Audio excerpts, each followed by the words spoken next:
બનાસકાંઠા જિલ્લામાં ડીસાથી ભાખર સુધી ભવ્યાતિ ભવ્ય શોભાયાત્રા પોથીયાત્રા નીકળી ડીસા નજીક ભાખરના ડુંગર પર વિરાજમાન શ્રી ઈશ્માની માતાના મંદિરે શ્રીમદ ભાગવત કથા 108 કુંડી સહસ્ત્ર ચંડી મહાયજ્ઞ તેમજ મહાદેવજીની પ્રાણ પ્રતિષ્ઠા મહોત્સવ એમ ત્રિવિધ કાર્યક્રમનું મહાઆયોજન કરવામાં આવ્યું છે।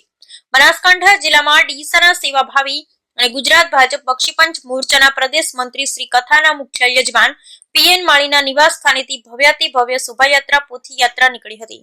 ડીસાથી દાંતીવાડા રોડ પર આવેલ ભાખરની પર્વતમાળાઓમાં બિરાજમાન શ્રદ્ધેય શ્રી ઈશ્માની માતા યાત્રાધામ ખાતે પૂજ્ય મહંત શ્રી 1008 રઘુનાથ ગિરિજી મહારાજ તેમજ ચાતુર્માસ્ય બિરાજમાન મહાકાલ સેનાના સંસ્થાપક દિગંબર સંત શ્રી ખુશાલ ભારતીજી મહારાજ અને નાથની ભાખરના ગ્રામજનો દ્વારા મહાદેવજીની પ્રાણ પ્રતિષ્ઠા નિમિત્તે 108 કુંડી સહસ્ત્ર ચંડી મહાયજ્ઞ તેમજ શ્રીમદ ભાગવત કથાનું આયોજન કરવામાં આવ્યું। તારીખ 17 થી 23 નવેમ્બર સુધી ચાલનારી કથામાં આંતરરાષ્ટ્રીય કથાકાર પૂજ્ય રમેશભાઈ ઓઝા ભાઈશ્રી વ્યાસપીઠ પરથી કથાનું રસપાન કરાવશે।